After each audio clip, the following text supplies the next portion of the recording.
What's up, Wildcat here. If you start watching this video and think you're getting deja vu, don't worry, you're not.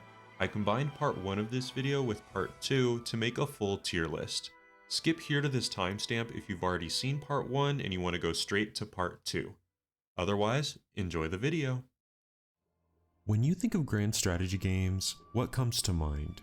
Civilization, Total War, Hearts of Iron, Crusader Kings, the many other Paradox strategy games, and of course others.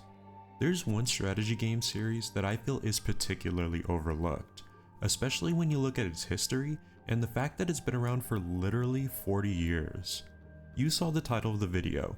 That series is Romance of the Three Kingdoms, and I want to talk about it. Romance of the Three Kingdoms is based on an ancient Chinese novel of the same name, depicting a tumultuous civil war at the turn of the 3rd century. As you would expect with a game series that's been around for 40 years and got 14 entries, Romance of the Three Kingdoms has changed, morphed, and evolved many times. I thought it would be an interesting journey to look at how these games have changed in terms of graphics, gameplay, music, and so on, like a little video game time capsule. Come join me on a 40-year journey of playing Romance of the Three Kingdoms, the most underrated strategy game series of all time.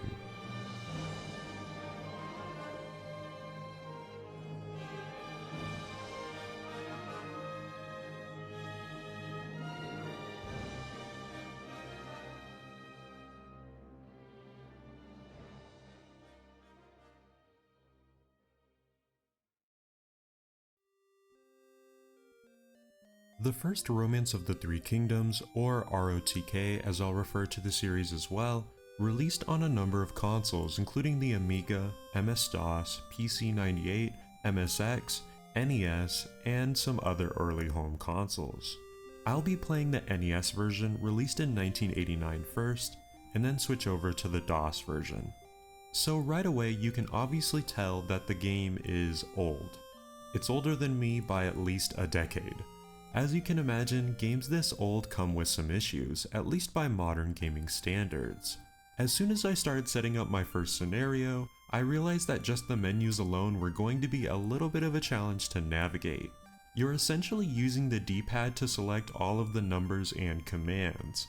By the end of my session though, I mostly got the hang of it. For my NES playthrough, I decided to choose Cao Cao since he's often the best character in ROTK games and I figured I would need all the help I could get. That's why I also chose a low difficulty for my game, and then I was thrown into ancient China. I started out on the map of China as the game cycled through the turns of the other factions. Eventually it got to my turn and I was instantly overwhelmed by the menu screen. There is a lot of info packed on this little screen and a lot of different actions that I could take. Having little idea of what any of this game really meant, I found a copy of the game's manual online. I'm not sure I've ever consulted a game's manual in my entire life, so that's something. The manual was helpful in explaining what exactly I was looking at on screen.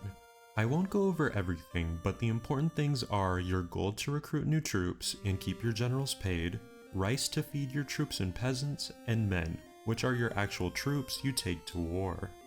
So while it was great to learn what everything was, I still wasn't sure exactly how much of anything was a good amount. I decided I'd worry about that later, since first I wanted to get an idea of the skill of my current generals. Unsurprisingly, Cao Cao had some good officers. I also want to mention one of the best parts of this game, the little animations that happen when you take an action. Just look at the one for searching. Way cuter than it has any right to be. Since searching your own state doesn't take up your action, I decided to search another state and compare myself to them. Unfortunately, I decided to randomly choose state 1, which was empty, essentially wasting my first turn.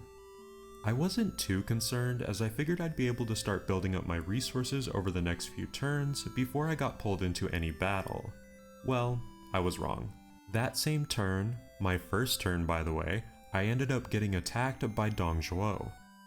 Being suddenly thrown into a battle screen I was so unfamiliar with, I panicked and brought nearly all of my officers to defend, even those I knew had terrible war stats. I then fumbled my way through placing all of my troops. At the time, I didn't realize how capturing a castle actually worked, so I randomly placed my units around. Thankfully, the game allows you to let your generals automatically complete their own turns. I chose that option for each of my generals since I had no idea what I was doing. I was really lucky that I did this for two reasons.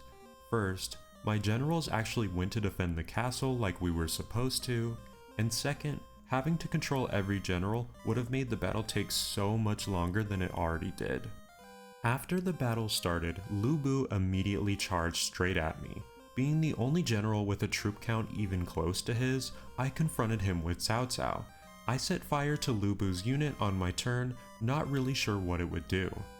A turn later, Lu Bu randomly defected and turned to my side. I don't know why he did this other than it's Lu Bu and betrayal is kind of his thing. Now with Lu Bu on my side, I sent him towards Dong Zhuo and sent Cao Cao back to safety. Unfortunately, either by pure chance or my own incompetence, Lu Bu then burned to death and all 13,000 of his troops disappeared.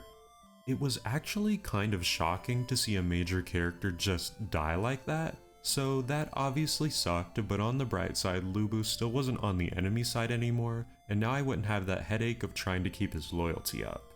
More importantly, I still had a battle to win. Reading through the manual, I saw that one way to win a battle on defense is just for enough time to pass, so that was my first strategy. Dong Zhuo wasn't going to let that happen though, and sent his two remaining generals at me. Soon, there were flames absolutely everywhere and I was worried about more of my generals burning alive, especially Cao Cao. Eventually, I defeated both of the enemy generals using Cao Cao with little to no help from my other generals as they just sat in the castle. I captured one enemy general and executed the other. Why?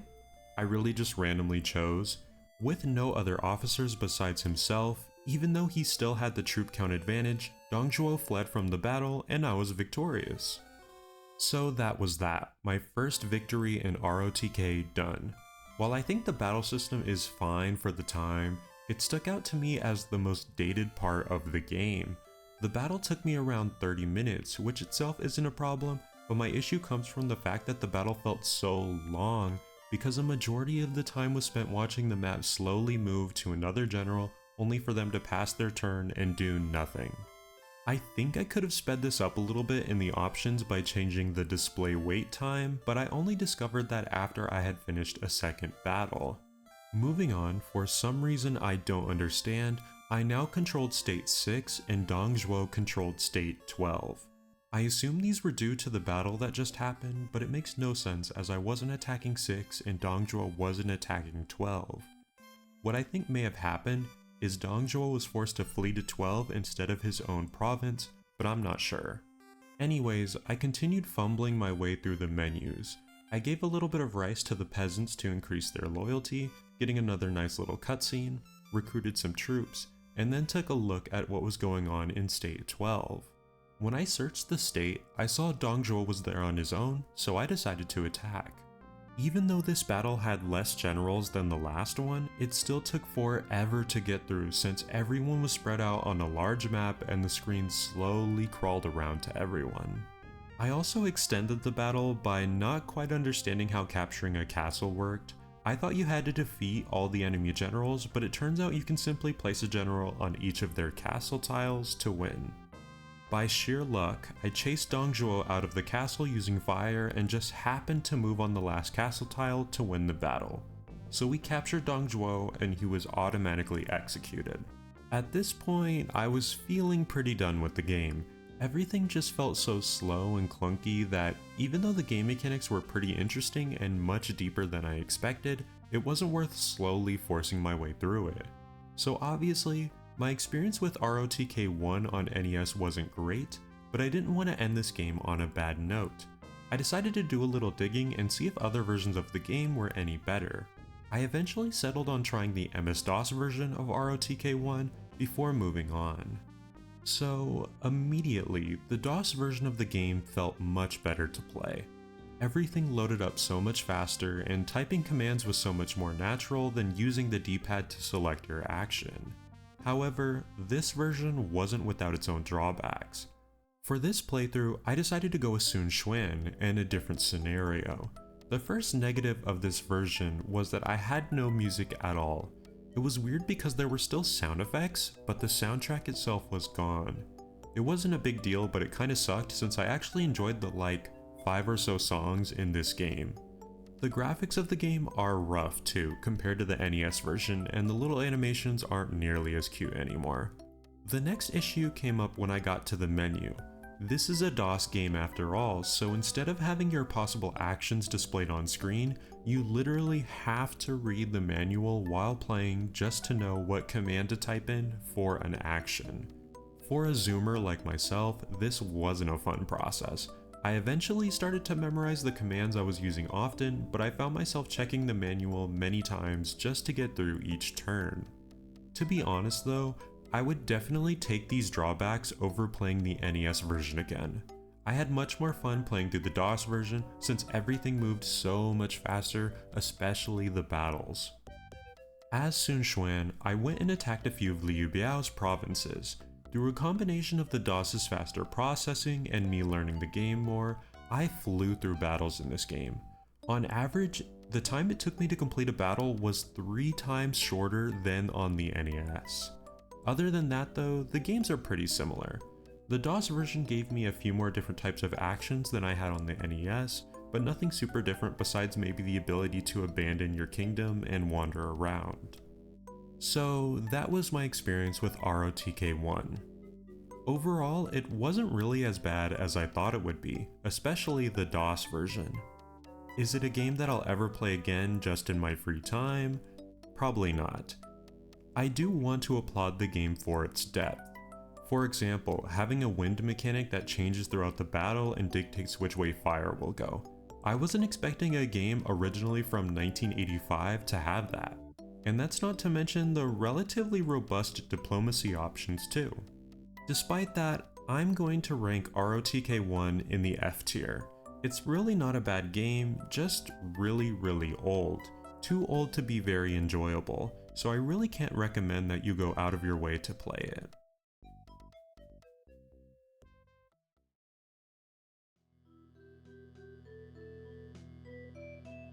Next up is Romance of the Three Kingdoms 2, released in 1991 on the NES, SNES, DOS, Amiga, Mega Drive, and the other million other consoles available at the time. I played the SNES version, hoping it would mechanically be a big improvement over the NES game, and I was not disappointed at all. As soon as I loaded up the game and got an admittedly simple cutscene, I knew we were taking a step up from the first game. For starters, the graphics are much easier on the eyes. The map on the SNES is much more similar to the DOS map on the original game, which is a huge improvement over the NES version.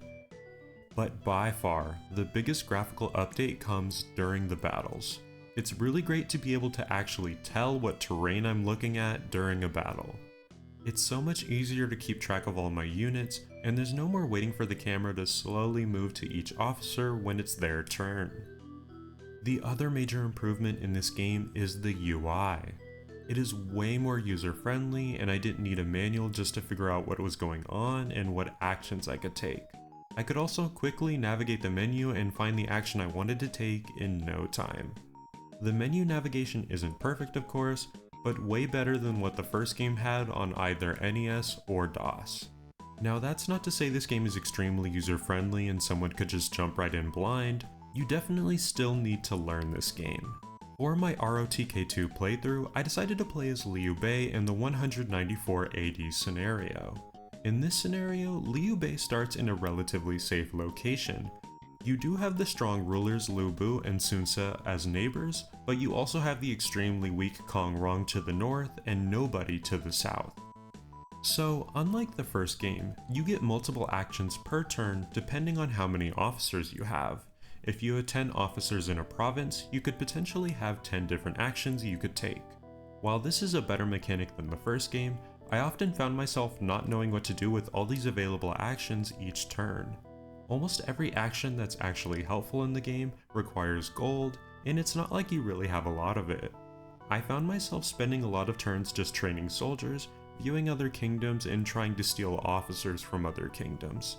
It kind of felt like I was wasting turns, but I legitimately didn't know what else to do. So on the first turn of the game, Kong Rong asked me to become his ally, which I accepted since I am good guy Liu Bei. Little did I know at the time that these alliances mean absolutely nothing. The next turn, Kong Rong was captured by Li Zhu and executed. Wu Anguo, Kong Rong's only officer, became the new ruler. With Kong Rong suddenly gone, I decided to bring his land under the benevolent rule of Liu Bei. Wu Anguo only had 10 soldiers, so I sent Zhang Fei and Guan Yu with 40 soldiers each to attack. The battle was over as soon as it had begun, and we easily defeated Wu Anguo. After winning, the only option I had was to behead Anguo, which felt harsh by Liu Bei standards. Nevertheless, I now controlled provinces 8 and 16. In hindsight, this was my first mistake of the playthrough, as I had to split my already small number of generals to be able to run both provinces.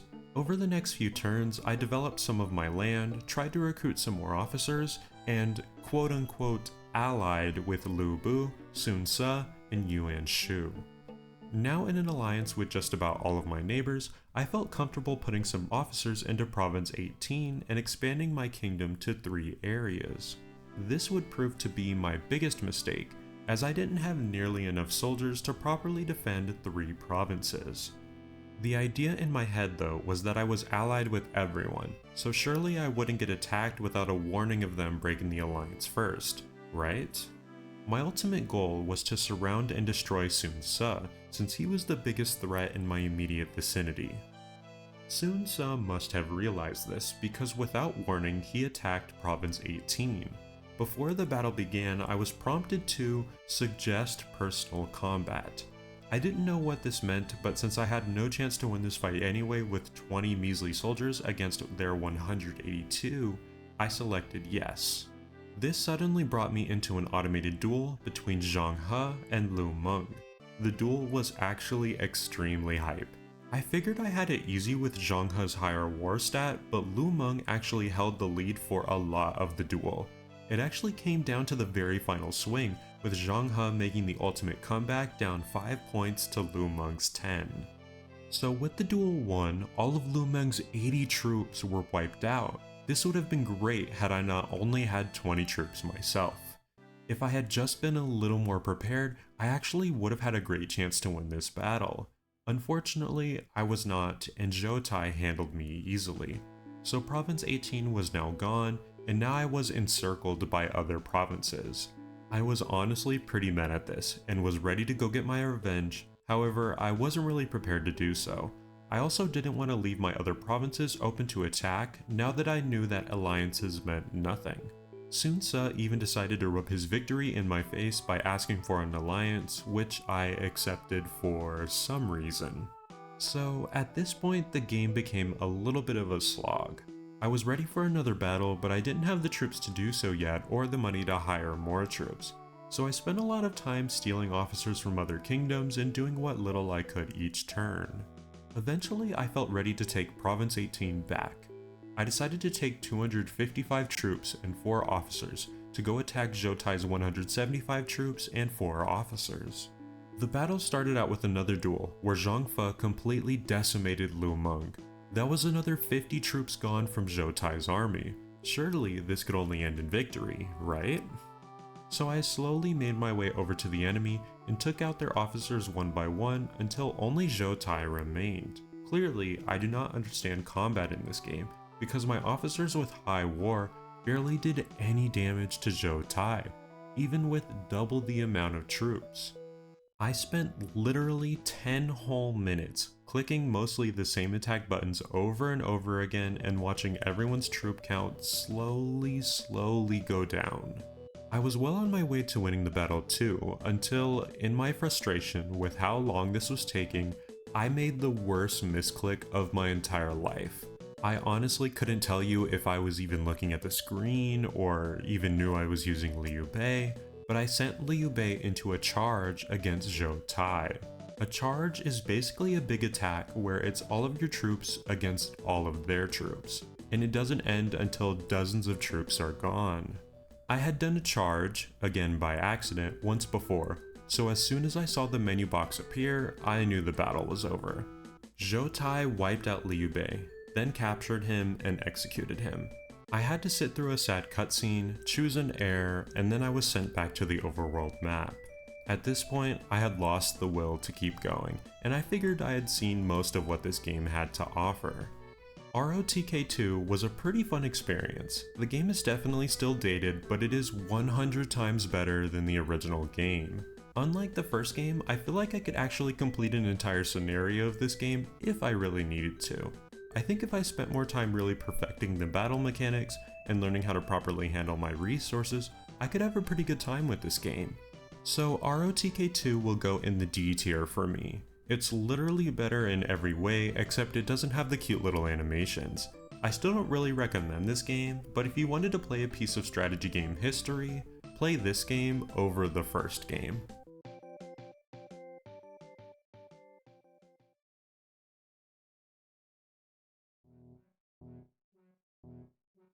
Romance of the Three Kingdoms 3 Dragon of Destiny released in 1993 on PC, SNES, Mega Drive, and Genesis. I'll be playing the SNES version for this video. While ROTK 2 is really just a better version of the first game, ROTK 3 feels like it actually took a leap in quality by adding some new features and changing some mechanics. For example, the battles were changed up. There are now different officer ranks and unit types. There's very basic character creation, a new agriculture system which frankly I did not understand, and much more. That's not even mentioning how much better the graphics and menus look in this game compared to the last two. For this playthrough, I went with Yuan Shao in the Dongzhuo's Rivals Unite scenario. Yuan Shao was definitely a solid choice for a ruler, as he has decent stats, some decent civil officers, and a few great military officers. However, Yuan Shao's officers did have one downside which definitely held me back throughout my playthrough. So in ROTK 3, your officers are split up into 4 different categories. Those being a general, advisor, civil officer, and military officer that each have their advantages and disadvantages. Generals are allowed to carry out both military and civil commands, but they have to have certain military abilities to reach this rank.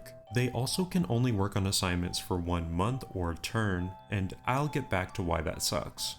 Next is advisors. Advisors can also carry out military and civil commands. They also must have certain intellectual abilities, and most importantly, your chief advisor will let you know if a command you are trying to do is likely to succeed or not.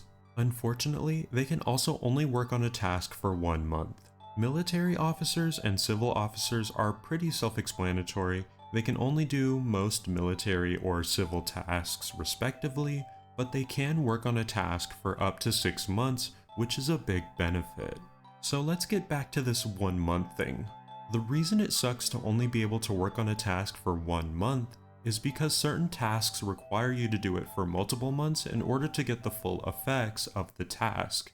And generally, it's just more convenient not having to assign the same task every single month. For example, spying on another faction. Spying on a faction is the only way to learn how many troops they have, how many supplies they have, and the stats of their officers. All information that is crucial to deciding whether you should attack them or not.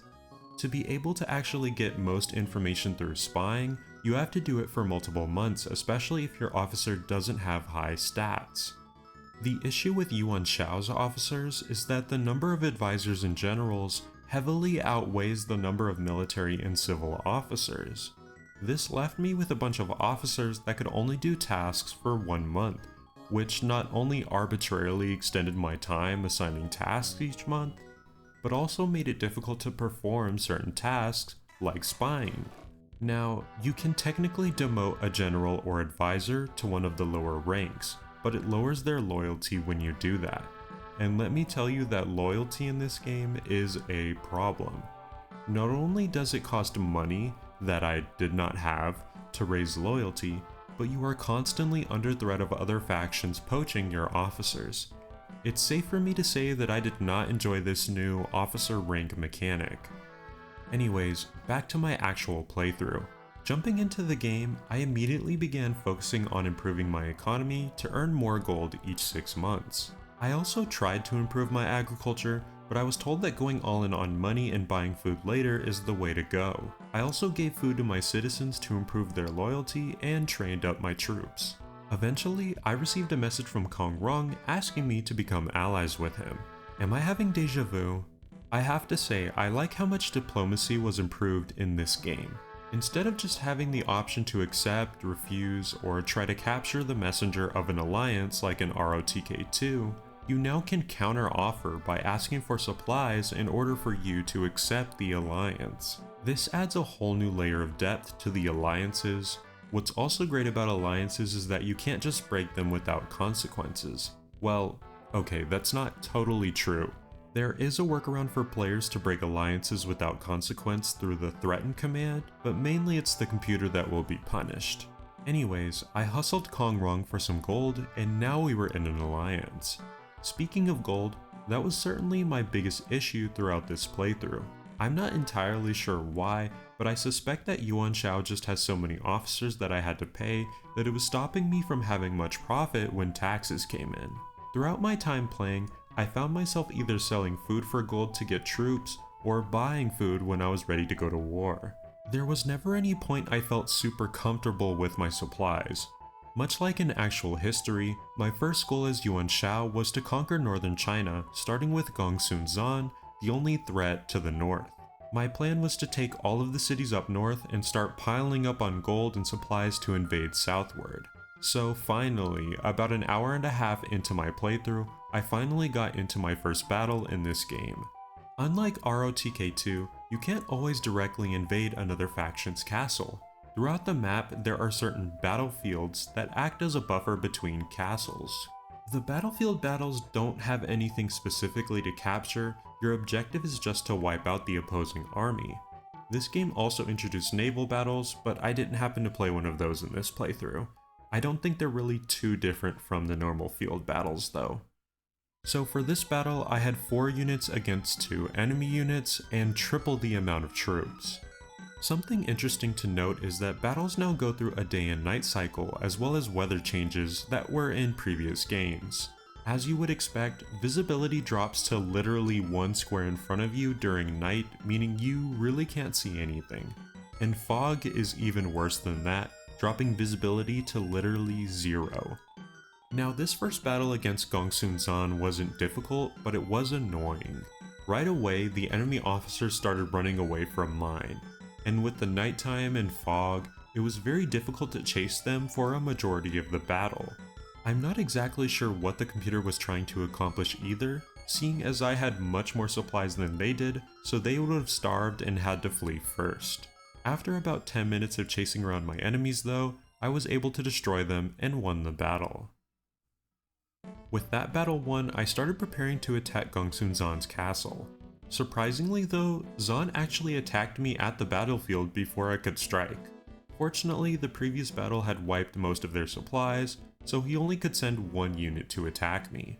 I sent my 2 best officers to the battlefield and took care of Zan in only a couple minutes. Before attacking Gongsun Zan's city, I decided to start an alliance with Liu Bei to the south since he was the new biggest threat to me, and then it was time. I gathered my 4 best officers again, including Yuan Shao, and marched to Gongsun Zan's final city. So castle sieges are where the gameplay really changes up from previous games. Instead of a castle being a single tile that you would have to attack or defend, you now have to attack proper cities with walls and gates that you have to break through. Now it isn't anything super special as you just have to break down the gates to get inside, but there is the possibility for archers to shoot at you over the castle walls while you are doing so.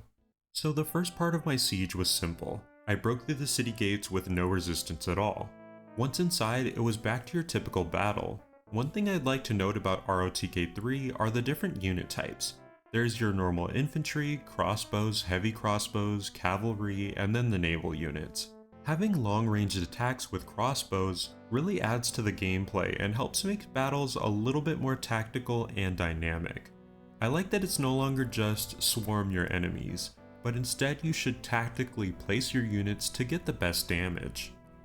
Anyways, I handled Gongsun Zan fairly easily again, and the city was mine. Unfortunately, Zan managed to escape to the free city to the east, so I wasn't quite done with my enemy yet. What was great though was that I now had a pretty good amount of gold and food thanks to stealing everything Zan had in the city. With Zan obviously reeling in his brand new city, I pressed the attack and went to finish him off. This new city was smaller than the previous one, so we took it quickly with just 3 units. After capturing Gongsun Zan, I had the option to capture him or free him. I'm not quite sure why they called it capture when it was pretty clear that I executed the guy, but nonetheless, I now controlled the north. So from there, the rest of my playthrough wasn't much different. I kept developing, forming alliances, and eventually I attacked Kongrong. Kongrong had a lot of supplies, but was lacking in good officers and troops. While I wasn't worried about losing at any point, this was definitely the toughest battle I had so far. In fact, the battle took so long that the game took me back to the map to give my orders for the month before continuing the battle. I did end up defeating Kongrong though, and I set him free since he really wasn't too much of a threat. And so there I decided to cut my playthrough just so I could keep moving on with these games, since I feel like I got a pretty good feel of ROTK 3. Overall, I thought this game was really good. It finally feels like we're starting to move out of that territory where the games feel too dated to play. This game moves fast, the graphics look good, and the menus are alright too. I did still need the manual to understand everything, but that's to be expected with this generation of games. The negative that I would give this game is that the battles are a little clunky and sometimes take way longer than they need to, like if the enemy is just constantly running away from you. It's also kind of frustrating not being able to see my troop count on the battle screen, and instead I always have to inspect my units to check it. It just kind of feels like a waste of time. Since this game is a step up above both 1 and 2, it will go in the C tier for me. This is a game that I could consider just playing in my free time, but for me it's maybe still just a tiny bit too dated. Not a bad choice at all though for an SNES strategy game.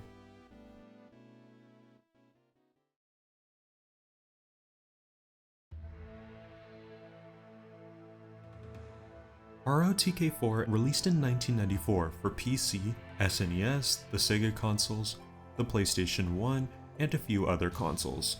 While I think the SNES is great and all, I am very excited to finally start moving into the PlayStation era of the ROTK games, just because I generally find them easier to play than games on older consoles. ROTK 4 again is another upgrade in quality over the previous game. The graphics are greatly improved, the menus are easy to read and navigate through, and there are a few changes to mechanics that make the game a little less tedious. The first mechanic that I appreciate, even though I didn't realize it until halfway through my playthrough, is that you no longer have to send an officer out to each individual city to spy on it and gather information. Instead, your officer now searches an entire region of cities, and the regions are indicated in a different color background on the map. I believe this works the same for when you are searching for new officers to hire as well. Another great change in 4 is how city development is handled. In previous games, you had to spend an officer's monthly action on developing the economy or farms in your city. In 4, development is done kind of in the background instead. You assign whichever officers you want to a certain area of development, provide them with gold to do it, and the development will happen automatically each month so long as they have enough gold. It doesn't use the officer's turn either, giving more flexibility on how to use your officers each month. Now this isn't to say that exactly everything is better in 4 though. I personally think I preferred the battles in 3 over the battles in 4. When an army attacks in 4, the defending side gets the chance to defend out in the field first, or fight them directly at the castle. Battles in the field are extremely similar to battles in previous games. Where 4 changes things up though is with the new castle sieges. We'll go through castle sieges in detail as I talk about my playthrough in this game. For this game, I decided to play as Sun Ce in the Turmoil Spreads in China scenario. Now technically I did 2 playthroughs as Sun Ce. The first playthrough wasn't amazing as I didn't understand everything about the game yet. My second playthrough, with a little bit more knowledge and experience, did go a lot better. Let's quickly run through attempt 1 first. So in this scenario, Sun Ce starts in the city of Lujiang, which, I didn't know at first, is not a good city to start with.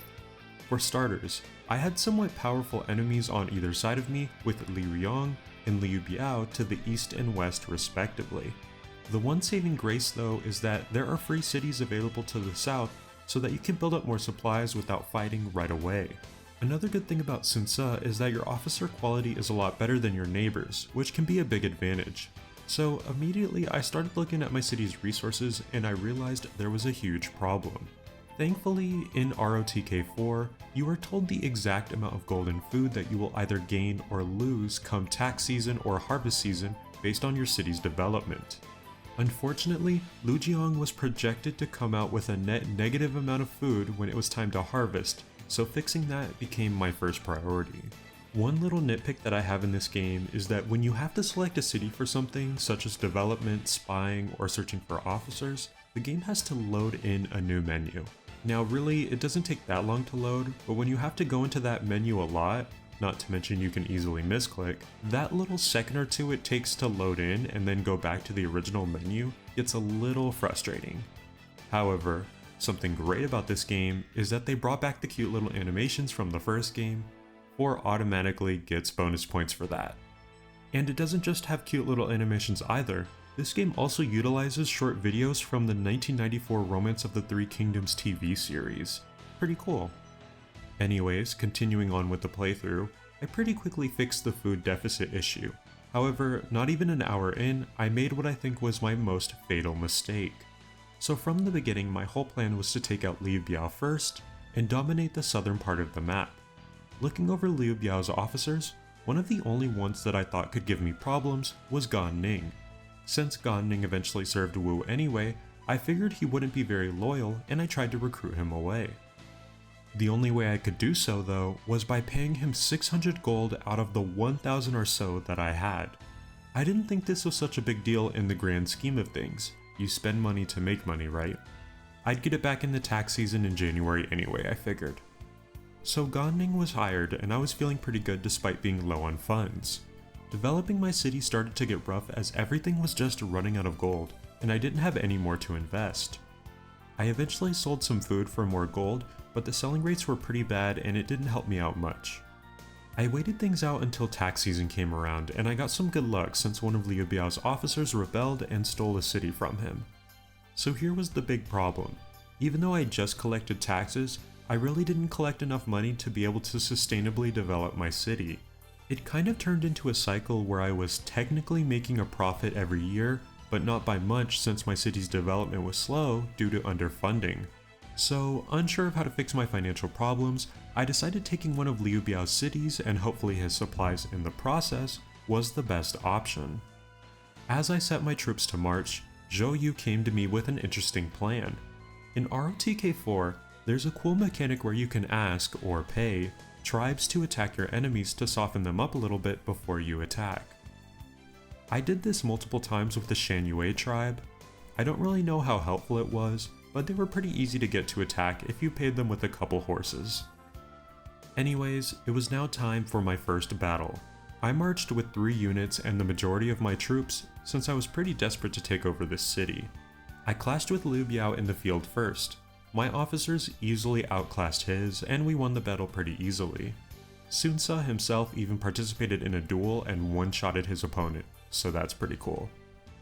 One thing that I didn't enjoy about the battles that is carried over from ROTK 3 is that your officers' troop counts are not always displayed on screen.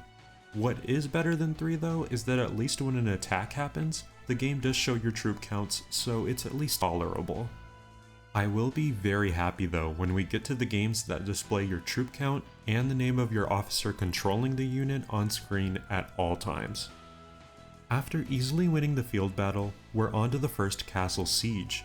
Now this castle siege is not a great representation of how they usually are since I pretty much decimated Liu Biao in the field. We'll take a look at a much better castle siege in a little bit. For castle sieges, there's a couple ways for attackers to win. You can either use ladders to climb the castle walls and destroy all the defending units, or you can attack and destroy the castle gates, which are now much tankier than they were in 3. Now both of these are dangerous feats as defenders can drop boulders on you that do a ton of damage. I didn't get this far into the game, but I do know there are also battering rams and catapults that you can build that I'm sure are mandatory to take cities later in the game. Back to the battle, since it took longer than a month in game, I got the opportunity to send reinforcements to the battle, and I did so. My troop count was getting a little low, so I wanted to ensure my victory, and eventually we managed to break down the gate and capture the city. Now after the battle, I had the opportunity to decide what to do with my captured enemies. So this is when things got really bad. My original city of Lujiang was now facing constant revolt from citizens. Revolts means that your population goes down and your public support goes down. Your public support is tied to how many revolts will happen, while your population is tied to how much you harvest, and I believe how much taxes you receive. It was at this time that I realized how horrible of a city Lujiang and the city I just captured were.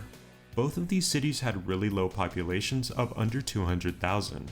This meant that I'll never really make that much money there, and it would take a long time to climb out of the financial mess I put myself in, especially with Lujiang's population just dropping more and more. So, I abandoned Lujiang and took over the free city of Changsha with a population of 300,000. I moved everyone over to my two new cities and tried to start anew, but it was too little too late. I had no gold in Changsha, my public support was terrible so the population was dropping, and I decided to completely start over with my new knowledge of how the game works. Alright, so attempt number 2, I'll make this one quick. I abandoned Lujiang for Chaisong immediately.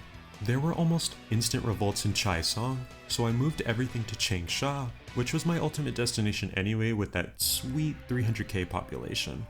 My priority now was to get my public support up so that there was no chance of revolts, and then turn to development, and make sure not to give Ganning 600 gold this time. At least not when that's half my gold. Developing Changsha went perfectly, and I was confident enough to move into the neighboring free city of Guiyang. Guiyang was perfect since it was safe from attacks from Liu Biao, and I could focus solely on building up food and gold for my expansion. With my new abundance of food and gold, Liu Biao was cooked. I was able to afford way more troops than I could before, and I went on the attack. Liu Biao's first city fell with little problem, and the city had over 200k population, so gold and food would be no issue. Surprisingly, Liu Biao's second city fell with no bloodshed at all actually, so I noticed that one of Liu Biao's cities only had one officer in it that month. Kind of weird because Liu Biao had a decent amount of officers still. Anyway, I had money, so I figured why not try to hire the only officer in the city. What I figured would happen was that the city would become free and I'd be able to take it with no problem, but it turned out to be even easier. When you hire a governor of a city, their city comes with them, which does make sense. So just like that in my second run with the exact same amount of playtime, but obviously in a much better position, Liu Biao was down to only one city and I was expanding rapidly. It was time for a final showdown. I took my 4 best military officers with plenty of troops and marched for Liu Biao's capital, a city with 600k population in case you were wondering.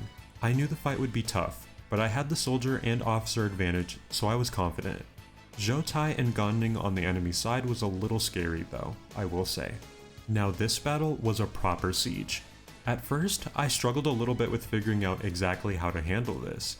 The castle gates were tanky and boulders were flying right and left onto my army. I quickly realized that I probably didn't have the troops to take down the gate, so I went to scale the castle walls instead. It took some boulders, some baiting, and some evasive maneuvers, but I eventually managed to get units on the castle walls. I also learned you can fight an enemy while you are on the ladder, which seems odd to me, but I'll allow it. Once I was on the walls, the boulders stopped being a factor, and the battle was basically over. Now technically, Liu Biao wasn't done. He ran away to another city, but he essentially had no officers and only 10 troops. He was basically a non-factor now, and victory was mine. For the sake of getting to other games, I decided to stop my playthrough there. So, straight up, 4 is the best game so far. Some of the quality of life features I mentioned just make the game way less tedious than previous ones. Personally, I'm not the biggest fan of the battles, but they're definitely the most dynamic and interesting so far. I could see myself coming back to this game in my free time with no complaints at all. I haven't really mentioned yet either, but the music in this game, especially on the Sega Saturn, slaps. Really good soundtrack there. ROTK 4 is gonna jump into the A tier. This is the game you want to play if you want to try a classic ROTK. It's just really good.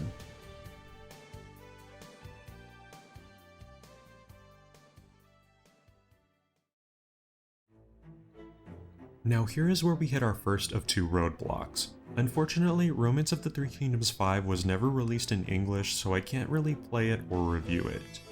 I will say that graphically the game looks nice, but that's all I can really say. I won't be putting this one on the tier list.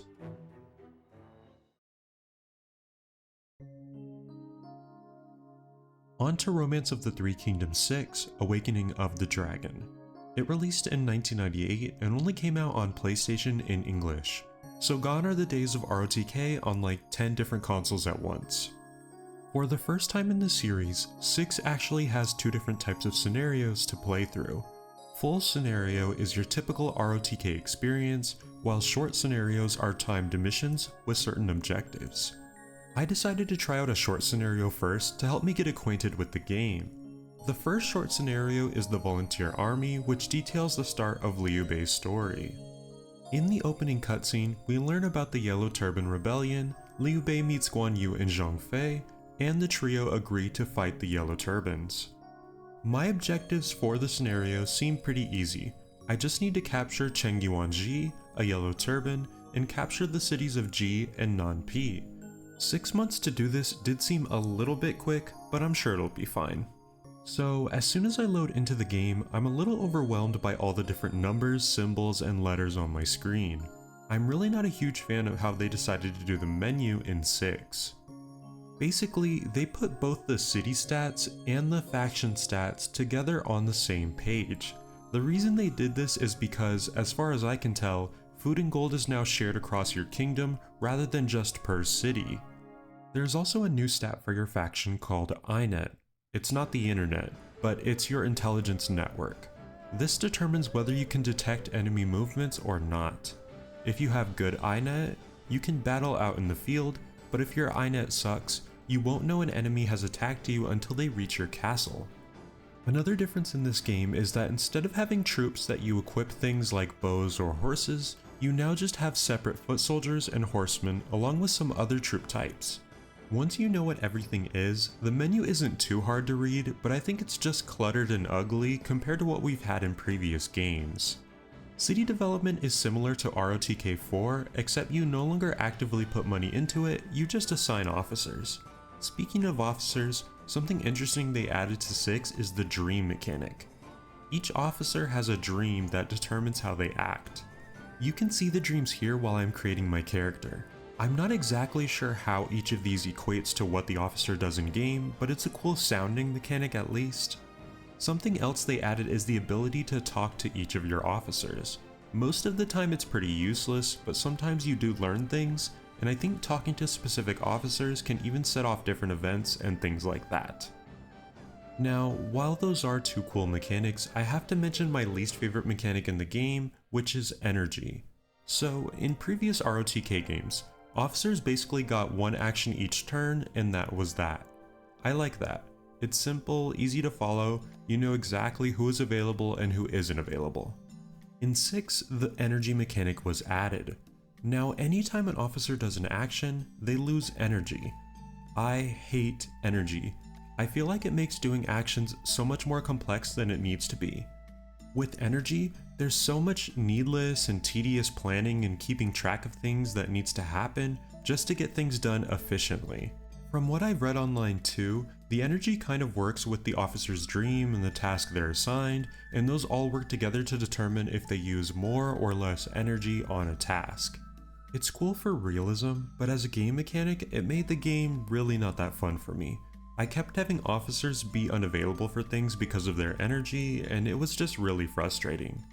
Anyways, continuing on, I found my target Cheng Yuanji and the city of Nanpi. Now obviously I have the better officers than him, but he had me outnumbered in troops. I didn't know if I would be able to get enough troops to fight him in time, so I allied myself with Gongsun Zan. So 5 months came very quickly, and I had to attack now if I had any hope of winning. The problem is, due to the energy system, Liu Bei and Guan Yu were unavailable to march. So I sent the 3 officers I had, the only good one being Zhang Fei, and marched to Nanpi. This leads me to my second least favorite part of ROTK 6, the battles. So instead of a typical turn-based system that we had in previous ROTK games, 6 does something a little different. At the start of each turn, instead of controlling your officers directly, you give them orders that they will carry out for a few days. I hate this. I don't like losing control over battles, and that's exactly what this feels like. I kind of have to put my faith in my officer's AI, and that's just not very fun to me. I want to play the game. I don't want to watch the game do what it thinks I want to do. All that to say, my first battle went terribly. My officers sucked at war and we lost. That was also the final month I had to complete my objectives, so I lost. I considered quitting right there, but I told myself I needed to stick with it. I jumped back into the exact same scenario, now kind of knowing how energy works. My goal now was just to get as many troops as possible and make sure that everyone was available to go to war. This time I allied with Gong Sun Zan again and asked him to attack Nanpi with us by giving him Liu Bei's prized sword. The scenario would be over after this fight anyway, so why did I need the sword? Now equipped with an ally and way more troops, it was time to attack Nanpi again. After messing up my first turn and not giving any orders, I got it right for the second turn even if the enemy did somehow sneak past me and almost got to my main camp. The battle went well from there. The Yellow Turbans got some reinforcements, but it was too little too late and we managed to defeat the enemy commander. After winning the field battle, we moved it directly into the castle's siege. Because we outnumbered them greatly, I just sent everyone charging at the castle. After a few turns, we broke down the castle gates and charged at the enemy inside. We beat them with not too much issue and the city was ours. I then stupidly tried to get Cheng Yuanji to join me even though I knew I needed to execute him, but thankfully he didn't join me. With that, the short scenario was completed. I got a nice little cutscene afterwards showing Liu Bei's fame spreading throughout the land. It was a nice little touch, but otherwise, that was really rough. I did not enjoy that short scenario whatsoever. Regardless, I wanted to give the game a little bit more of a chance and I hopped into a full scenario. I decided to keep the Liu Bei train going and chose him in the Dong Zhuo's ambition scenario. This was a mistake. I loaded into the game and literally the first turn, Yuan Shao invaded me. So much for the anti-Dong Zhuo coalition, right? So Yuan Shao had double my troops and he defeated me easily. And my full scenario was over in one single turn. I was really done with this game at this point. I didn't like the strategy phase, I didn't like the battling, so what was the point in continuing? I did spend a few minutes in the Cao Cao versus Lu Bu scenario, but I just couldn't get very far in it. Sorry to any ROTK 6 enjoyers out there, but I really dislike this game. I will say the graphics are good, the music is good, but that's about it. Honestly, if you asked me if I would rather play this or ROTK 1, I don't know what my answer would be. For that reason, 6 will go in the F tier for me, just barely in front of the first game. I do think if you really vibe with this style of game and took the time to learn it, it could be somewhat enjoyable and probably more fun than ROTK 1 overall. Something else I should mention too is that I don't think I'm the only one that doesn't really like this game.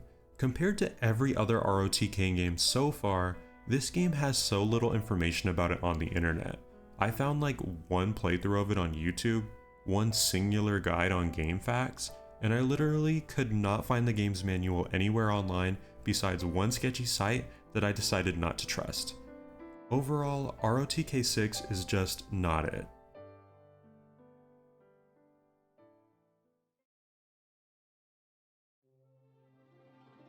On to the halfway point in the series, Romance of the Three Kingdoms 7 is where things start to get a little weird. Released in 2000, 7 only came out on the PS2 in English. So what's weird about ROTK 7? Well, up to this point in every ROTK game, we've played as the ruler of an entire faction, meaning that we control everything. In 7, you can play as literally any of the hundreds and hundreds of characters in this game.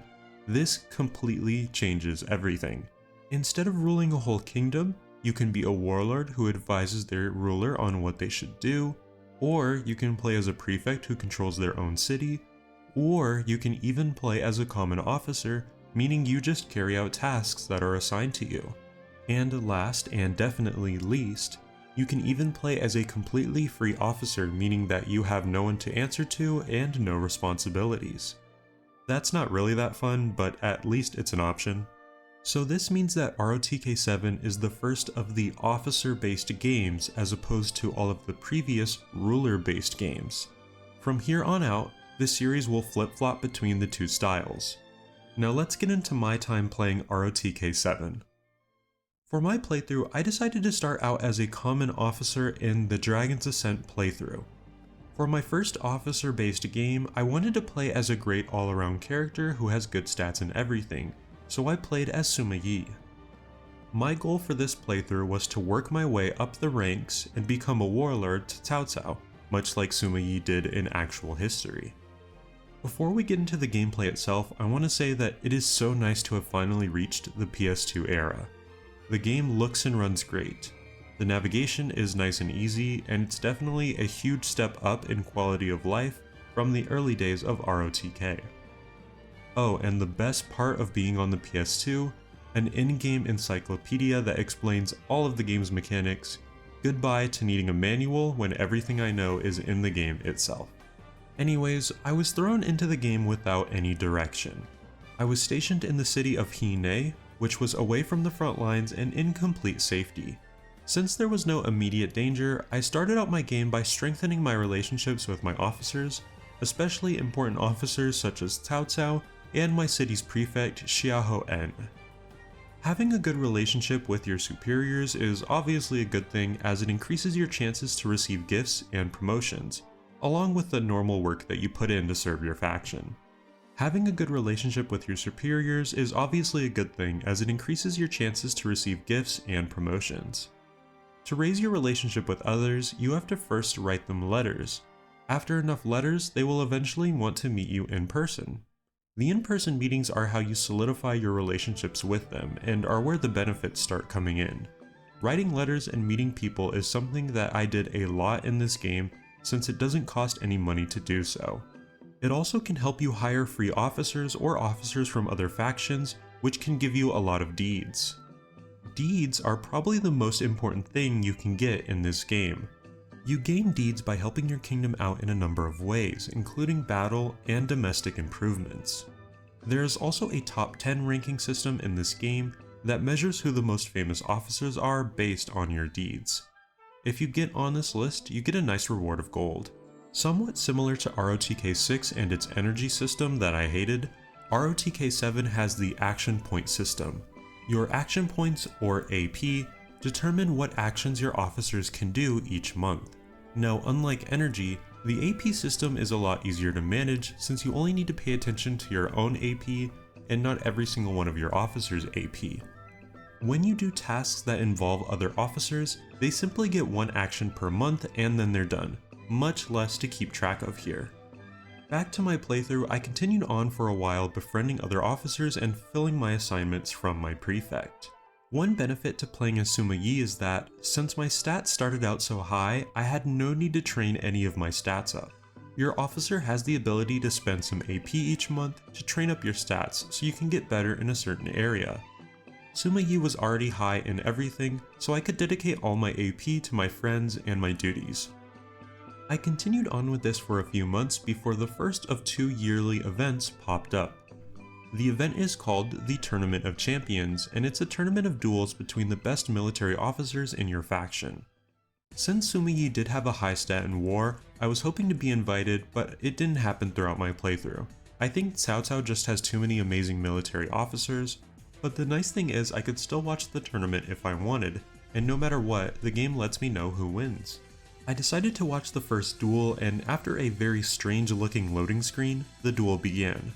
Unfortunately, duels in this game aren't super engaging as you can see, so that was the last one I watched besides the final round. Zheng Liao won the duel and got a raise, so shout out to him. The next annual event rolled around, which was the poetry contest. Because Sima Yi has very high intelligence, I was actually invited to this contest. This contest is nothing special either though, as the participants read off some poetry and are scored by the judges. Unfortunately, I was up against some literal world famous poets at the time, and I got last place. That about sums up my gameplay for the next 2 to 3 years in game. Something that I need to mention about this game is that the pacing is really nice.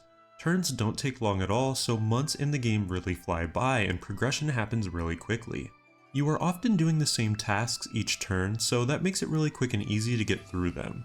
Now that might sound like the game is repetitive, which it is, but almost in a good way. Think of like a good mobile game that's fun, simple, and easy to play, and that's almost what this game has been like so far. Now I can definitely see the argument that this game is too simple to really be called a strategy game, which is kind of true.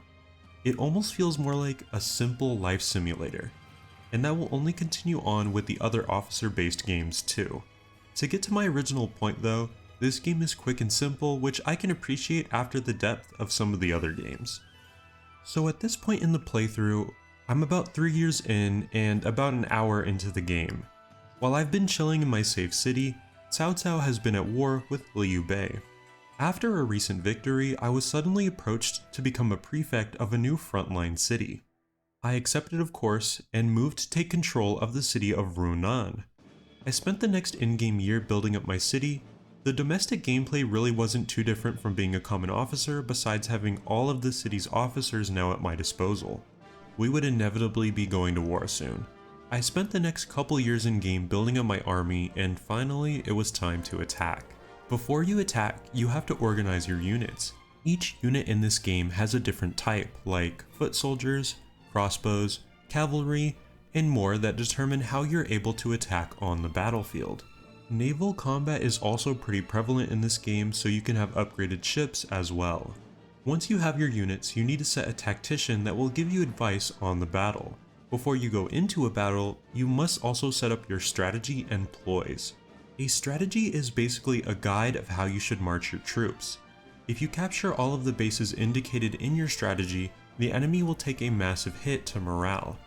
If morale reaches 0 for either army, the battle is over with the other side being the victor. Next, you have your ploys. Ploys are different abilities you can launch during the battle to either help your side or hurt the enemy. For example, my favorite ploy was Rumor. If Rumor is successful, an enemy officer will just straight up leave the battle. Unfortunately, the unit that Rumor targets is random, but if you get a couple officers to retreat that have a large amount of troops, the battle can instantly swing in your favor. There are a number of other important ploys too, like Rally, which raises your morale, that can get tanked really quickly by other ploys. On defense, you also get the opportunity to set a variety of hidden traps throughout the battlefield, which can be pretty helpful. Once everything is set, you are thrown into a turn-based battle. As a commander, you control all officers outside of reinforcements. If you were just an officer, you would only control yourself instead.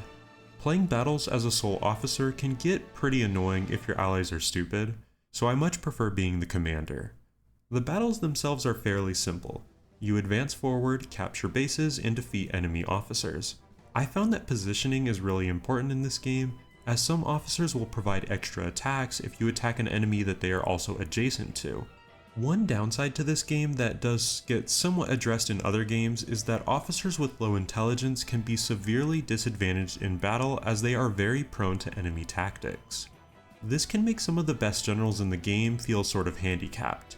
My first battle in this game went extremely well, and I slaughtered Liu Bei's army while losing very few troops relative to theirs.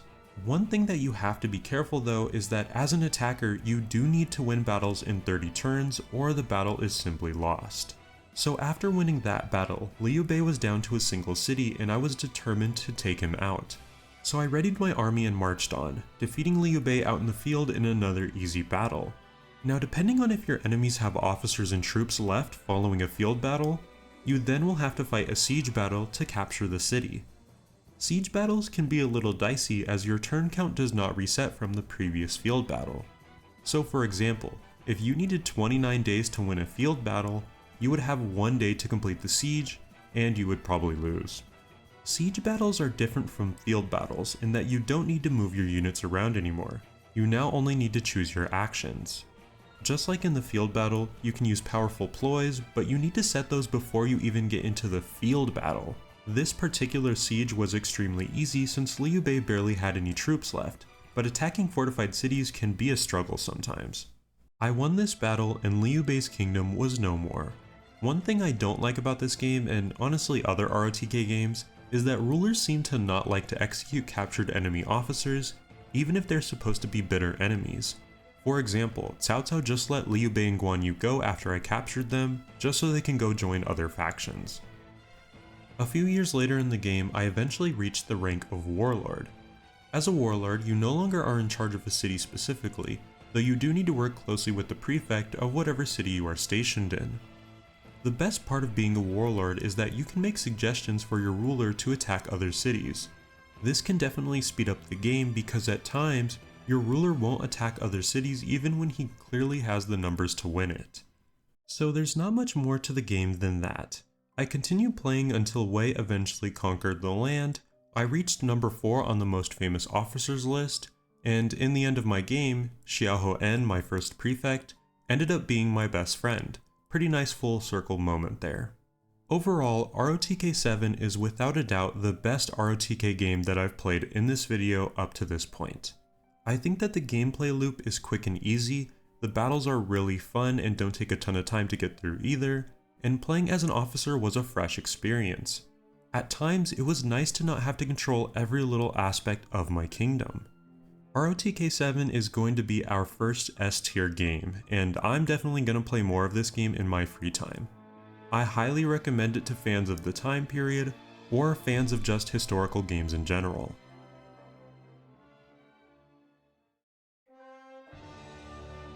The second game of both the PS2 era and the officer-based style is Romance of the Three Kingdoms 8, released in English on the PS2 in 2003. So before I even jump into a scenario, something cool about ROTK 8 is that it has so many starting scenarios compared to the previous games. Where most games have maybe 6 to 10 scenarios, ROTK 8 allows you to start in almost every single year of the Three Kingdoms period.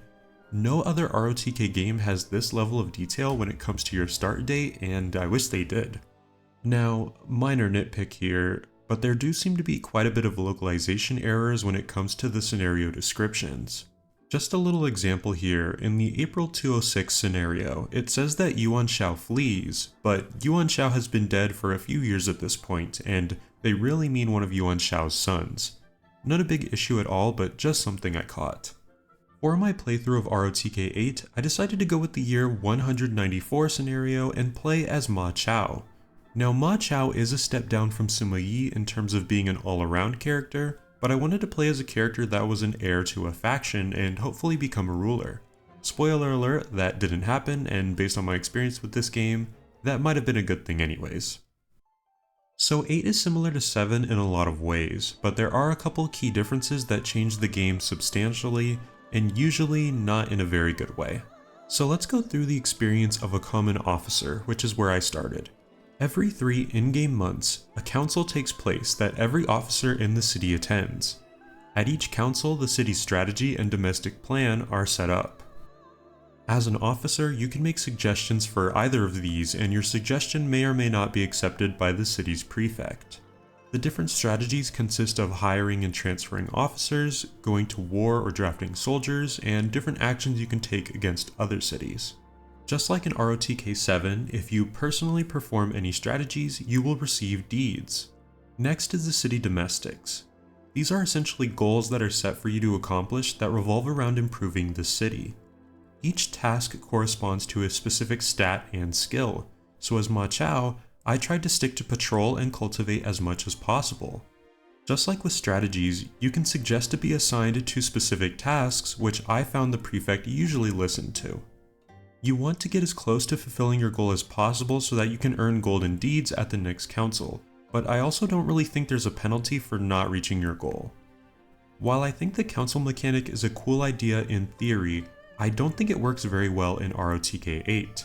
Let me explain. At the start of the game, councils are fine. They give you some direction to really improving your city. The problem is that you get tired of councils fast.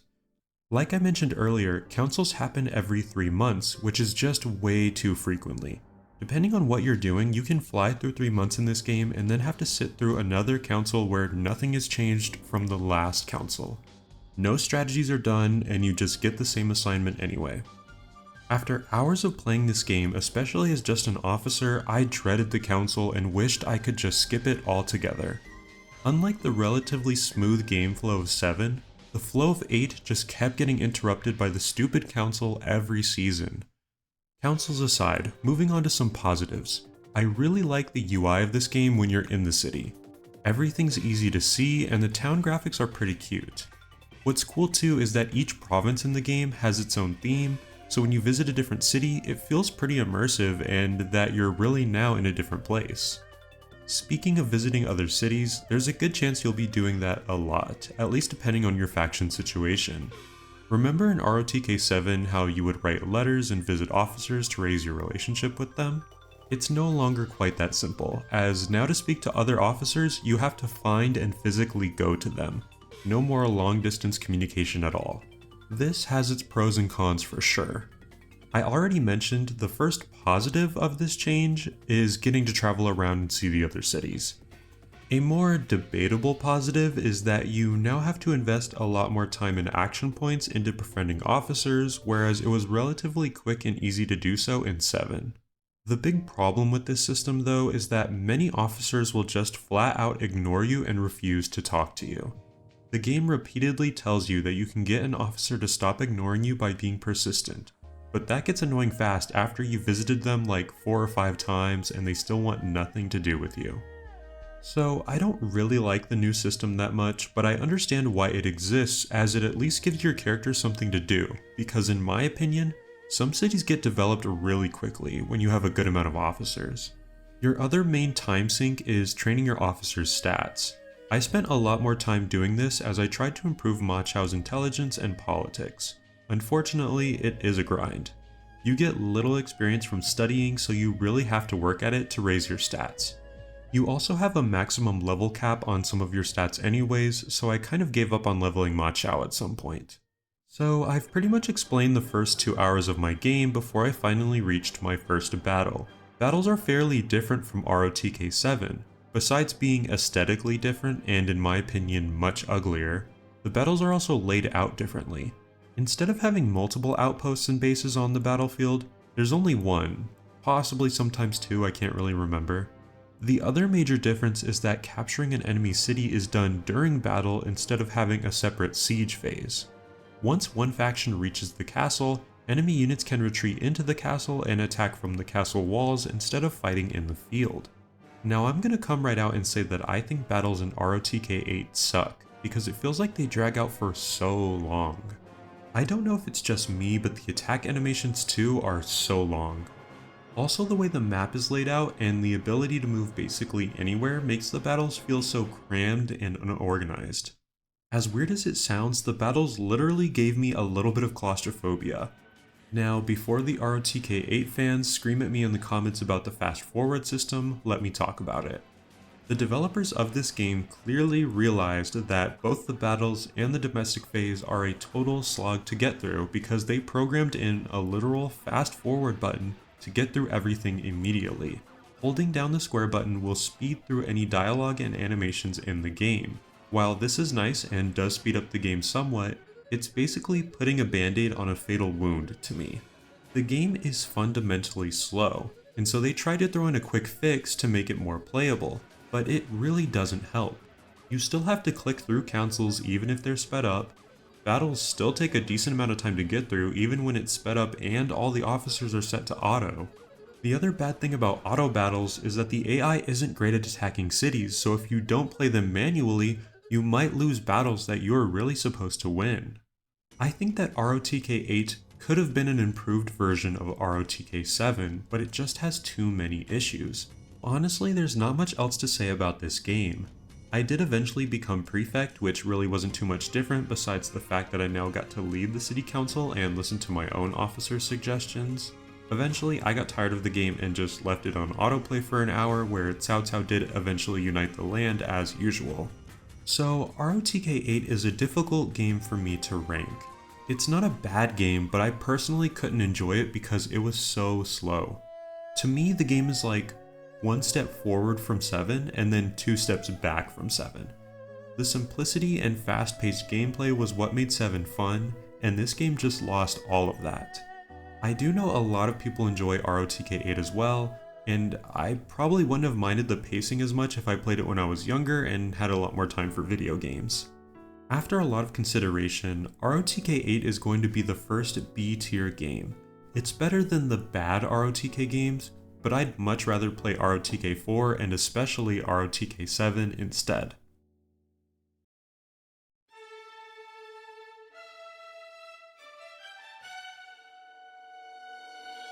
Romance of the Three Kingdoms 9 released in English in 2004 on the PlayStation 2.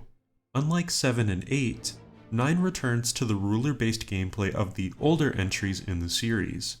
9 also introduces what I think is a pretty cool way to play the game in that there's no separate overworld map and battlefield map. The entire game happens in the overworld instead of things being split up. That means you can march units out whenever you want and still continue on developing your cities as well. While I find that map system to be really fun, what I don't enjoy about 9 is that the battles were turned back into the ROTK 6 style of battles, meaning that instead of battles being strictly turn-based, you give your units orders at the beginning of a turn and then watch it play out in real time over the course of the turn. I went over why I just don't enjoy this style of battle in my review of ROTK 6 earlier in the video, but I'll just reiterate that I don't like watching the AI play the battles out for me. I would much rather control exactly what a unit does each turn. At least the battles aren't extremely slow to get through like they are in ROTK 8 though. Anyways, something that ROTK 9 does offer that previous games didn't have is an actual in-game tutorial scenario that teaches you how to play the game. This was much appreciated. I spent about an hour alone just in the tutorials, so I'll explain how the game plays out. Not much has changed from previous games when it comes to developing your city. You assign your officers to raise your food, gold, troops, officers, and trust with the people. The new gameplay really comes out with the battles and the new overworld map. Starting with your units. When you march out to battle, you can assign multiple officers to a single unit in order to get the abilities of multiple officers onto a single large unit. Each officer has a formation that they use as well as a physical position in the unit. These positions determine what abilities might trigger when the unit is fighting an enemy. Personally, I hate that tactics auto-trigger in this game, rather than you controlling the tactics like in previous games. Again, it just goes back to that feeling of the game playing itself. Two other major factors in battles are your structures and siege weapons. There are a few different structures you can build in 9. For example, the camp. Camps are good to build when you are preparing to siege an enemy city. They can be used to heal wounded troops after battle, and can be the difference between having enough soldiers to capture a city and not having enough. Siege weapons like the catapult are also very useful, or dangerous, as they can do a huge amount of damage to cities if left unchecked. Now, building a structure can be dangerous, like I found out the hard way, as the enemy will come out to wipe out your build unit if you are constructing too close to their city. This actually brings up another point that I feel like is a little odd in this game. For some reason, I feel like the map is really condensed. Like, cities feel super close to each other and it takes literally no time at all to reach them from another city. It makes the game feel a little crammed and also like you are constantly in danger of being invaded. Like an enemy could show up at your city with no warning at all just because they don't have to go very far. In future games that have this map style, the cities are a much better distance from each other. Similar to ROTK 6, ROTK 9 has a number of short scenarios called challenge scenarios. I decided to go with one of these to get a feel for the game before trying a full scenario. I played one of the easy scenarios called Inheritance Wars, which pins Yuan Shao's sons against each other while one of Cao Cao's armies looms over you. My goal as Yuan Shang was simply to take out my brother Yuan Tan, and I would win. Like Yuan Tan, I had 2 cities, but I had the advantage in officers and troops. This meant that I really didn't need to put much thought into it. All I did was just gather some more troops and then send an all-out attack on Yuan Tan's first city. I did the same thing with the other city as quickly as possible, and I won the scenario before Cao Hong even had a chance to move against me. Now, honestly, this just isn't my style of game. I was ready to stop there, but I knew I had to at least try a full scenario. So I decided to circle back to a character that I had a lot of success with in another ROTK, that being Sun Ce. Playing as Sun Ce, unfortunately, was a mistake. In this particular scenario of 194, Sun Ce is practically surrounded by enemies on all sides. Now, I was most concerned about Liu Biao and his 3 cities at first, but little did I know he was the least of my problems. Having a decent amount of officers, I figured that it was a good idea to take the free city of Chaisong to the south. This wasn't a problem for a while as I was able to start building up my army and hire more officers. At first I got attacked by Liu Yao. Not a big problem itself as I had more than enough troops to fend them off. I even captured Liu Yao himself in battle and executed him. The real problems came when I started getting attacked by a massive army from the Shan Yue tribe. I was able to handle the first 20,000 troops from the Shan Yue, but things started getting dicey when Tai Shi, Liu Yao's successor, began attacking me at the same time. Then Shan Yue sent another 10,000 troops.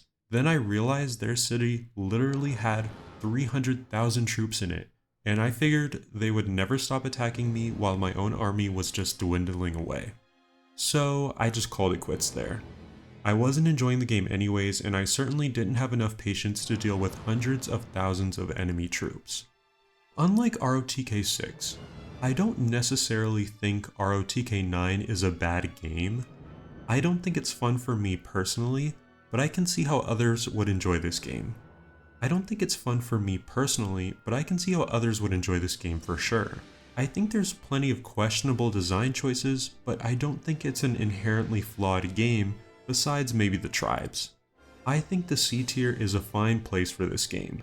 This game to me is like if ROTK 6 was actually playable and had any shred of fun in it.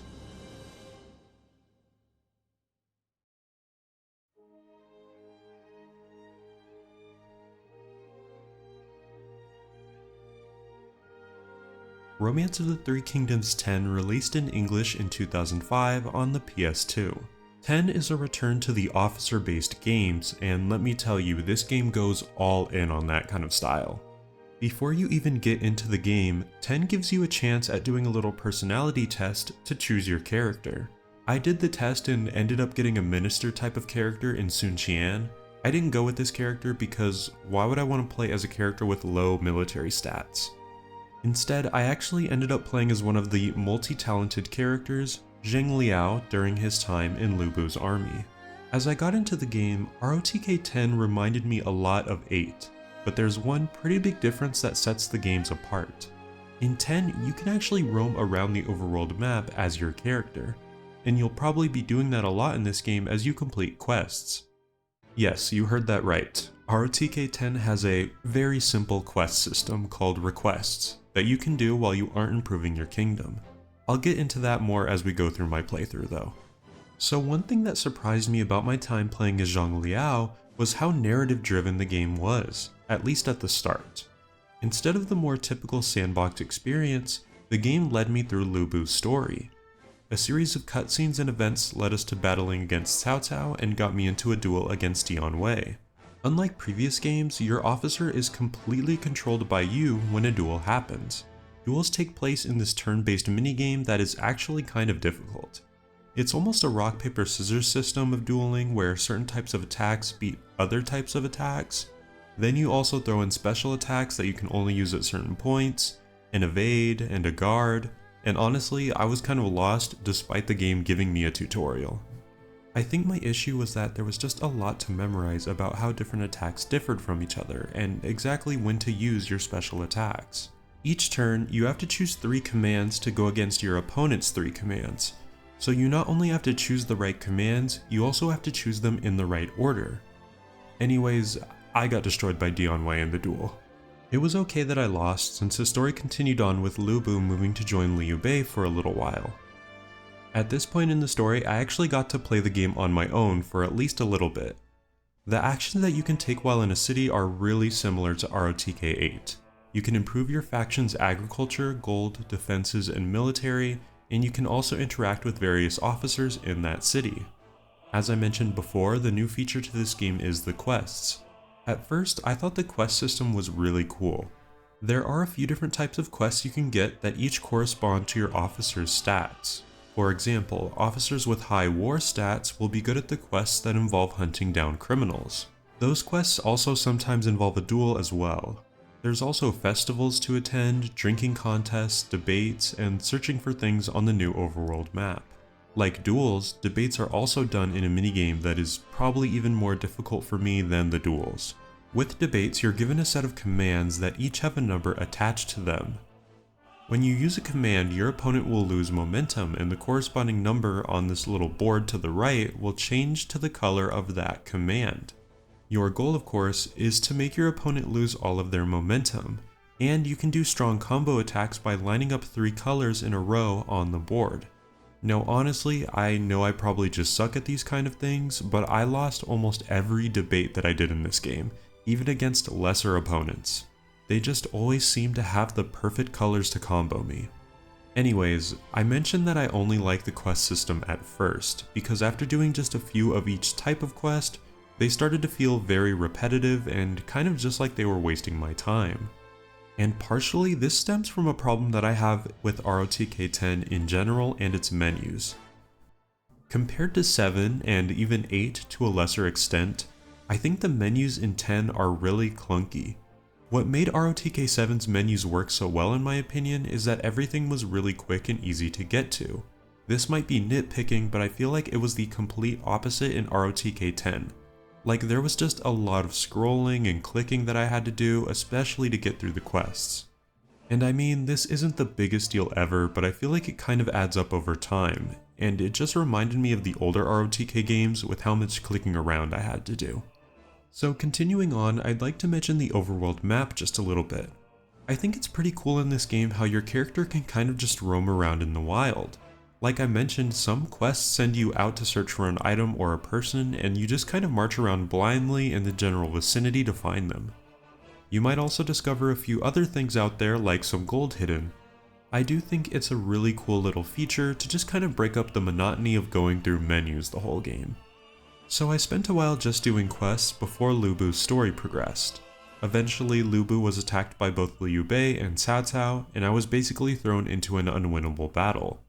And just to talk a little bit about the battles themselves, battles in 10 return to the turn-based style and take place on their own separate map.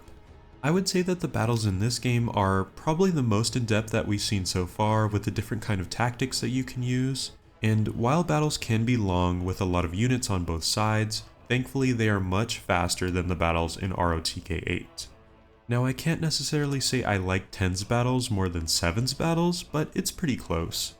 So while battles themselves aren't too different, ROTK 10 did introduce a campaign system as well. Now I didn't actually do one of these in game, but I did go through the tutorial. Essentially how I understood it, a campaign is a way to capture multiple cities without needing to actually fight the battles themselves. From what I've read online, it seems to only be really useful if you're at an overwhelming advantage and don't want to take the time to capture each city individually. So to finish out my story with Zhang Liao, obviously Lu Bu's army lost and I was recruited into Cao Cao's army. I continued to play a little while longer, but I decided to stop just a few more hours into the game. For ROTK 10, it just felt, I don't know, off I guess?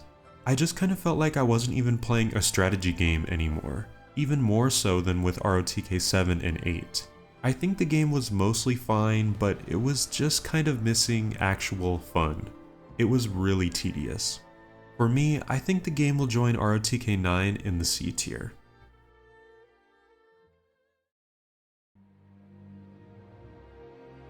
Next up is Romance of the Three Kingdoms 11, released in English on the PS2 and PC in 2007 and 2008 respectively. So 11 is a pretty unique entry in the series. It returns to the ruler-based style and is similar to ROTK 9 in that the entire game takes place on the overworld map. How it differs from 9 though is that the game is completely turn-based, including the battles. It's very similar to a game like Civilization, just for an example. I will come right out and say that I think this specific combination of map style and turn-based combat is just perfect for me. With this type of game, I feel like I am directly in control of everything. I feel like I can get myself out of bad situations, and when something does go wrong, I can only blame myself for not playing better. It's not like some random thing will automatically trigger and there was nothing I could do to stop it like in ROTK 6 or 9. Now, ROTK 11 is one of the very few games in this video that I have played before creating this video, so I have a pretty good idea of what I'm doing. For that reason, I decided to take on somewhat of a challenge, at least compared to choosing a well-off faction like in most other ROTK games. So I went through the recommended scenarios and I noticed Lu Bu's scenario was a 4 out of 5 star difficulty, so I decided why not try and get some revenge for what happened to Lu Bu in the last game that we played. So starting off in 194 as Lu Bu is tough, but not the worst. The most immediate threat is of course Cao Cao, just one city over to the west. While you do have more troops than Cao Cao and generally better war officers, Cao Cao has more officers than you overall. Now Liu Bei is to the east, but he's not a major threat to attack because he just doesn't have very many officers. The faction that can really end your run though is Yuan Shao to the north. Get caught between both Yuan Shao and Cao Cao attacking you at the same time and it's just about game over. Before any war happens though, all factions usually take some time to build up their cities. In previous games, you would simply work on developing the different aspects of your city, food, gold, soldiers, and all that. In 11, you now have to build different buildings in designated areas of your region in order to generate income or supplies. For example, farms and granaries give you food, markets and mints give you gold, barracks give you soldiers, and then there's a few other buildings for the actual weaponry that you can equip your units with. You also only have a limited space to build on depending on what city you are in, so you have to balance out your buildings. I really enjoy this system because, again, it feels like I have direct control over what supplies I want and how much I want to gather. So as I developed my city, I started to work on my strategy for dealing with Cao Cao. First of all, I needed to make sure I was safe from Yuan Shao. Now, ROTK 11 has a, admittedly, somewhat overpowered diplomacy command called ceasefires. A ceasefire is basically an agreement that two factions cannot attack each other no matter what for a set period of time. What's overpowered about ceasefires as opposed to something like an alliance is that a ceasefire can never be prematurely broken. Now, the one balanced thing about ceasefires is that if another faction does not like you, it can be really expensive to get them to do a ceasefire since you need to pay them to sweeten the deal. So I started out using my excess gold to try and improve my relations with Yuan Shao and make a ceasefire less expensive. Once Yuan Shao was out of the way with a ceasefire, I could focus solely on Cao Cao. Before we continue on with that, I should mention that duels and debates both make their return in this game, but to me, they are done much better than in ROTK 10. So let's start with debates. Debates are much more simplified because now both sides have a set health bar, meaning the debate really can't go on forever like it could in ROTK 10. Things are also much more simplified. There are 3 topics you can debate: fact, logic, and time, and they all have 3 levels of power. Each turn has a main topic that will always win if it goes against another topic. There are also several special topics called guiles that have different abilities, and there's also an anger bar that will unleash a special ability when it's filled. So thankfully there's no more worrying about completing a puzzle just to win the debate. Duels are made much simpler as well. They are done in a turn-based style where you set what you want your officer to do until the turn is over. It's much more simplified compared to 10, as the only special abilities you have can be activated when you filled up a bar at the top, or you have a certain item that allows you to trigger them. I find both duels and debates to be much better in this game. So after about an hour or so of building up my city, Cao Cao came to attack me first. The battles in ROTK 11 are all about positioning. Holding choke points is the key to winning battles, especially if you can build something like an archer tower like I did here. Choke points are especially great if your opponent doesn't bring any archers or catapults, and thankfully Cao Cao didn't do either, at least not at first. What Cao Cao did do though that was smart was send spear units against me. Weaponry in 11 works on a rock paper scissors system. Spears are best against cavalry. Cavalry is best against pikes, and pikes are best against spears. Lu Bu's army really specializes in cavalry, and cavalry is my favorite unit in the game, so I leaned on them heavily in this playthrough. Now, thankfully, Lu Bu and Zhang Liao are two of the best war officers in the game, and I was also able to send high intelligence officers with them too, meaning I had some powerhouses.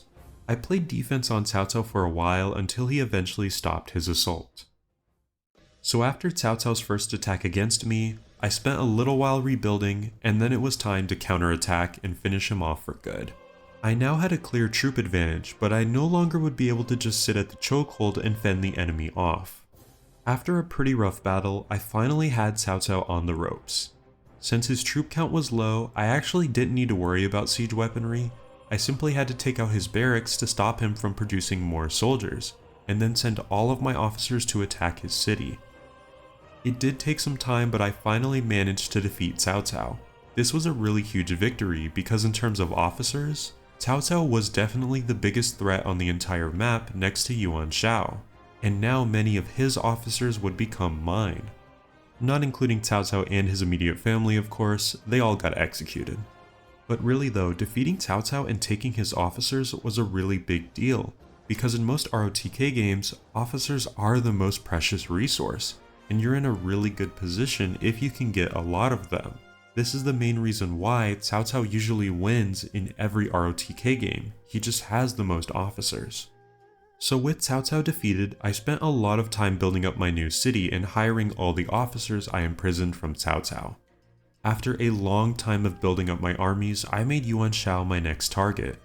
He was certainly no pushover, but after a couple of hours, I wiped him out with some help from Gongsun Zan in the north.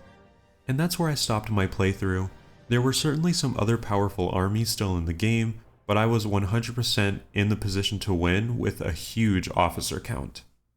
So overall, I think ROTK 11 is a fantastic game, but it does have some issues. It is definitely a game about micromanagement. You can set the computer to control some of your cities, but it really can't be trusted to win you battles unless you already have a huge advantage. That means you might be fighting battles at multiple fronts, which can be a little time consuming. I do also wish that other factions used diplomacy more, since it's really just the player that does all the heavy lifting there. Overall though, this is definitely my favorite game in the series so far. This is an easy S tier, and I highly recommend you try it if it looks remotely interesting to you.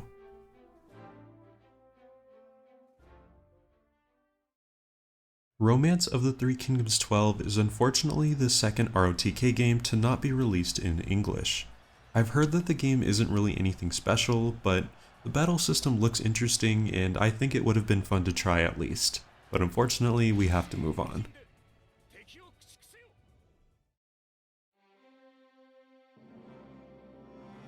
Romance of the Three Kingdoms 13 released in 2016 for PlayStation, PC, and Xbox. I'll be playing the PS4 version, which honestly I don't recommend because playing this game on a controller in my opinion is not super fun. I'd much rather have a mouse and keyboard. ROTK 13 does return to the officer's style, and I'm also playing ROTK 13 with the Fame and Strategy expansion pack, also known as the Power-Up Kit. Power-Up Kits are essentially a DLC expansion of the base game. Now, Power-Up Kits have been around since ROTK 4, but I haven't mentioned them yet since I'm pretty sure 13 is the first game to have a power-up kit actually available in English. For ROTK 13 specifically, the power-up kit changes quite a bit of the game. It adds a new prestige and title system that gives you different strategies and actions depending on how you build your character. Your character also gets their very own base now where you can get married, live with your spouse, and raise up to 2 children. You can also gain comrades who will live with you and help you throughout your career. The power-up kit also adds new buildings that can be constructed for battle, new scenarios to play in the main campaign and hero mode, which we will talk about in a second. 100 new officers were also added, and a number of new customization features were added to the game. While the power-up kit is expensive as far as DLC goes, having it is really the definitive way to play 13. Now before we hop into the gameplay itself, let's talk about the customization in 13 because it's honestly really impressive. First, you've got your standard officer creation with tons of portraits to choose from. The really crazy part comes with the event editor. So events are exactly what they sound like. They are basically cutscenes that happen after certain conditions have been met. typically also having some kind of outcome like someone's death or a kingdom losing or gaining a city. Well, with the event editor, you can of course create your own events down to the tiny details. You can choose the cast for the event, the conditions that have to be met for the event to happen, you can build the cutscene itself, and you can even build in choices and branching paths for the event.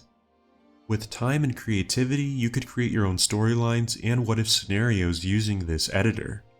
There's very few games that let you do something like this, so I think it's extremely cool. Now moving on to the game itself. ROTK 13 has two game modes, Hero Mode and Main. Main is your typical ROTK experience, while Hero Mode is similar to the short scenarios we saw in previous games. They're quick, mostly linear and targeted campaigns that serve as a tutorial for the main game. And let me tell you, this game certainly needs a tutorial. 13 is easily the most complex ROTK game, and pretty complex by normal strategy game standards. With that being said, I jumped into Hero Mode first to try and learn what I'm doing in this game. Starting out, I got a really nice cutscene introducing me to the Three Kingdoms period, and then I started out my gameplay with Liu Bei in the Yellow Turban Rebellion. One thing I do want to mention is that I am not a huge fan of the UI in this game. I think it's because the UI looks extremely similar to those mobile games where you're building up your own kingdom. Like, I feel like I should be tapping all these little circles popping up on my city with my finger. I much prefer the typical menu style found in most other games since it's easier for me to navigate. I will say the game's graphics are very nice though, and I like how the cities look. So the first scenario taught me how to raise my rapport with other officers. This being an officer-based game, your relationships with other officers is one of the main focuses. It's really not too different than previous games though. You talk with officers, send letters and gifts, and you can help them with their tasks and ask them to help you as well. It's very reminiscent of ROTK 8 and 10. The next tutorial I played as Cao Cao and I learned how to manage personnel and how battles work. The battles in ROTK 10 are completely in real time. If you're the commander of the battle, you order your officers around to either attack enemy officers or capture different strategic points. While I enjoy this style of battle a little bit more than the just order and watch them fight of ROTK 6 and 9, I still prefer the turn-based battles. I do appreciate though that you can get pretty tactical with this style of battle, and there are many different battlefield layouts depending on where you're fighting. Obviously, just for the tutorial, I had the overwhelming odds in terms of troops and officers, so the first battle was simple. I just sent my officers on an all-out charge, and that was that. After that battle, I was thrown into my first debate. Debates are different from previous games in that they only last 5 rounds no matter what. Now, I'll be honest in that I accidentally skipped the debate tutorial pop-up, so I didn't 100% understand what was going on, but I figured it out eventually. It's essentially rock, paper, scissors, as you can see on the right. Assert beats provoke, provoke beats retort, and retort beats assert. Then there's also the current topic, similar to debates in ROTK 11. Once you use a certain type of action, you cannot use that action on the next turn. I used assert first, so I can't use assert again until next turn, and I know he can't use provoke. This means the next action I should pick needs to be retort, since I know for certain he could not beat me unless I didn't have the current topic, and he did. There's also the ignore option, which can help reset the playing field should you lose a round. Overall, debating is really just okay in this game. I think it's generally just too easy compared to 11, but I also never did a debate with a low intelligence character, so I'm not sure. For the next hero mode scenario, I played as Lu Bu and got thrown into a duel. Now duels I definitely understand less than debates. It's kind of similar to a rock, paper, scissors system with attack, unbalance, and defend, but instead of having turns, you have to choose all of your actions up front and then just see how the duel plays out. I never really understood why I could see some of what the enemy's actions would be in a duel. I assumed it's based on the dueling skill, but I'm really just not sure. Either way, when you see most of the enemy's actions and you have a character with better stats, it is really difficult to lose. Things get tough though when you don't have the advantage, and then it just becomes a game of luck. I think the duels are fine. I've never really enjoyed the duels in any of these games, so I can't really say I prefer this one to others or vice versa. As Lu Bu, I also participated in my first siege battle, but on defense this time. Siege battles are really extremely similar to field battles, except of course that you now have to deal with the castle gates too. I really don't have anything else special to say about them though. My next scenario was with Sunjian, and the game taught me about building up cities, and it's not really too complicated. Each city needs its commerce, farming, and culture built up. To do this, you simply assign officers to reach a certain goal in whatever area you want and pay them some gold. Since the entire game is in real time, you do have to legitimately wait for them to complete their task. This is okay when it comes to other officers, but remember that this is an officer-based game and your officer will get assigned work too. That means you pretty much just have to wait in real time while your character does their work. Now, I mean, it really doesn't take that long for orders to be completed, but I'll be honest, it is a little boring. It might be personal preference, but I'm not a big fan of sitting there and watching a bar fill up as part of my gameplay experience. Later on in the game, I definitely stopped taking on assignments for my character because I just didn't want to do it anymore. After that in hero mode, I did a scenario as Diao Chan and learned how to become friends with officers. I played a little bit of the next scenario as Shun Yu, which mostly just reinforced everything I learned, so I figured it was time to jump into a real scenario. I know I kind of flew by these hero mode scenarios, but honestly these took me hours to complete, so I did feel like I had already experienced quite a bit of the game. So for my first real campaign in this game, I briefly played as Guan Yu in the 195 Warlord scenario. As we have seen before in this video, the whole Lu Bu storyline ended up playing out, leaving my faction essentially powerless after an hour of playing, so I just gave up and moved on instead. So after that, I played as Zhou Yu in the other 195 scenario under Sun Ce. In both of these scenarios, I played as a minister, which is similar to a warlord back in ROTK 7, essentially an advisor to the ruler. That means with my ruler's permission, I could essentially do anything I wanted and wasn't restrained. To be honest though, there isn't much left to cover in my normal gameplay that wasn't already covered in the hero mode scenarios. Similar to ROTK 10, you can take on requests at the tavern to earn certain rewards in your spare time. In my time playing as Zhou Yu, we captured a few cities, but we were attacked from behind by Liu Biao, who pretty quickly snowballed and wiped us out. And honestly at that point, I didn't really have much desire to start another playthrough. This wasn't my first time playing ROTK 13, I had done several playthroughs on the base game when it first released back in 2016, but other than that I haven't played it in years. So this is going to be a super hot take, but I really didn't enjoy ROTK 13. ROTK 13 just kind of felt like ROTK 10 on steroids, and I already didn't really like 10 that much. I can appreciate how deep this game is, especially with officer relationships, but in 13 I really didn't like domestics or battling that much. I do acknowledge that this game is really well made, and if you want to live in the Three Kingdoms period, this is without a doubt the game to play. Similar to 10 for me personally though, it's just not the kind of strategy game I want to play compared to other games in the series. So, as you know if you've watched my other ranking videos, I always have at least one controversial ranking, and this time it's going to be 13, which I know many people love in the community. For me, 13 is going to go in the B tier with ROTK 8, because I find them pretty similar. I think they're both legitimately good games that I personally can't get into because of the gameplay style.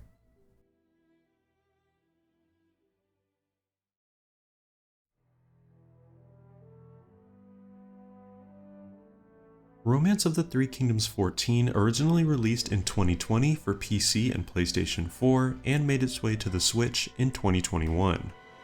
I'll be playing the game on PC without the Fame and Strategy expansion pack because it doesn't add nearly as much to this game as it does to ROTK 13. So 14 returns to the ruler-based gameplay, and the entire game takes place on the overworld map. 14 is kind of a mix of 9 and 11. The combat is very similar to 9, where you have to set orders for your army, but the overworld map is much more similar to 11. I started 14 with the tutorial to learn how to play the game. Unlike 13, there are definitely fewer tutorials because the game is generally simpler. Ruler-based games do tend to be that way. So again, the tutorial started me off with Liu Bei, and this time I learned how to handle domestics first. Now 14's domestics are extremely hands-off compared to the last few ROTK games. For each city or town, you basically set an officer as the overseer and indicate what you want them to work on improving between commerce, agriculture, and barracks. Each turn that passes, they will automatically improve that development in that city. This reminds me of the domestic system that we saw way back in ROTK 4. Major cities also require a recruitment overseer and a training overseer to increase your troop count and their skills. The other major part of domestics are suggestions, which I think is my least favorite part about this game. So let me explain. As you can see, the menu in this game is not very big. There's really not a lot of actions that you can do manually. That's because many actions are locked behind the suggestions menu. Suggestions are essentially actions that your officers propose to you.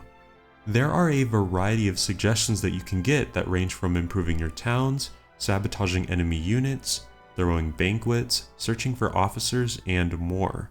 Almost all suggestions cost money, and there are some that you can trigger manually outside of these suggestions, but not many. So here's my issue with the suggestion mechanic. Why not just give me the option to do all of these actions manually, like in all the other ROTK games? I assume it's maybe a balance thing, like they thought that the player would be too powerful if they could do all these actions at will, but honestly it just feels like I'm at the mercy of randomly getting good suggestions from my officers. It just takes control away from the player, and I'm not a fan of that at all. The good thing though is that at least one of your officers will typically have a good or useful suggestion. I should also mention that each turn you only have a limited amount of orders like in other ruler-based games. I didn't find this to be too big of an issue at any point in my game. So I did complete the tutorial, but I'm just going to move on to my actual playthrough since I think it's a better way to explain how this game all works. So just to have a full circle moment, I decided to play the same scenario that I did in the very first ROTK game, which was Cao Cao in the 194 scenario. This scenario is very similar to what I played in ROTK 11, except that I was now Cao Cao instead of Lu Bu. This means that, of course, Lu Bu was my biggest threat and my first target, while Liu Bei was also hanging around nearby. My goal for this playthrough was to get rid of them both. In ROTK 14, territory control is the main focus of the game. Each major city has an area of control that also incorporates smaller towns and their area of control. How much land you control determines how many resources your faction receives. The territory also serves as supply lines, meaning that if you are out battling and an enemy cuts you off from your area of control, you will start to lose supplies and take heavy damage. Just like ROTK 11, your unit positioning is important, which makes the game fairly tactical. Either way, you'll spend a lot of this game just capturing territory, which consists of sending a unit out to basically touch every hex that's in an area. Each unit that marches out must also use a formation. Each officer has a different set of formations available to them, and they all have different advantages and disadvantages. For example, Cao Ren has the crane formation. The crane formation covers a wide number of hexes, which makes it great for capturing areas, but it isn't the fastest or best in combat. Another example is the arrow formation, kind of an all-around formation that's good for triggering tactics and moving around somewhat quickly.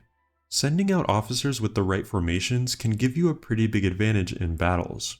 So during my playthrough, it didn't take long for me to start battling with Lu Bu. It started with Lu Bu and Zhang Liao venturing into my territory and capturing a city. Then they retreated though, so I just took the city back with no issue at all and then went on the offensive.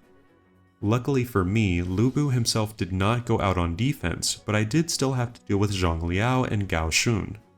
Thankfully, I had the numbers advantage, and thanks to some clutch duel victories by Xiao Hodun, which are completely automated now by the way, I won the initial battle and advanced on Lu Bu's city. For some strange reason, Lu Bu still didn't come out to defend the city, so I easily handled Gao Shun again and ordered my siege weapons to attack the city. It definitely took some time, but we ended up capturing the city and hiring a good amount of Lu Bu's officers. With Lu Bu down, it was time to go after Liu Bei. Before that though, I needed to finish gaining control over all of Lu Bu's former towns. I also wanted to take a second to talk about the game's interesting event system. Unlike previous ROTK games, events in 14 are treated almost like achievements. There is a list of events that you can browse and see the conditions to trigger them. Some events are historical and can only be unlocked under special conditions, while some are generic and repeatable. Some of these repeatable events are pretty useful, such as getting volunteers to join your army. I think a pretty interesting goal would be to unlock every event in the game. There has to be an achievement for that. So now with 2 cities under my control, I did find myself with more than just Liu Bei to worry about. Both Yuan Shu and Li Ju had taken neighboring free cities and were now challenging my territory. They weren't too powerful though, so I wasn't very worried. After some time, my troop count started growing pretty quickly and I made my move against Liu Bei. While Liu Bei of course had 2 very good military officers, the numbers game was just too much to handle for them. I took their city rather quickly, but not before giving Liu Bei one final chance by triggering the event where Cao Qian dies and gives up his land to Liu Bei. After a pretty tough battle at Xiapi, I managed to wipe out Liu Bei's forces for good and decided to end my playthrough there. Overall, I would say ROTK 14 is a good game. The game is fairly simple, but to me, that's not a bad thing. I can appreciate that the game's main focus is to get you into the battles, since they're pretty fun. I did kind of struggle with where to put 14 on the tier list. I knew it would go somewhere in either A or B, but I wasn't sure where. I certainly enjoyed 14 more than 8, and I prefer 14 to 13 as well. So the real question was, is it better than ROTK 4? To me, I'm going to say no, but just barely. And that's based on the fact that 4 held me for way more hours than 14 did. 14 is good, but for being the newest ROTK game, it feels like it was just missing a little something and I don't know exactly what that is. Nonetheless, an A tier game overall.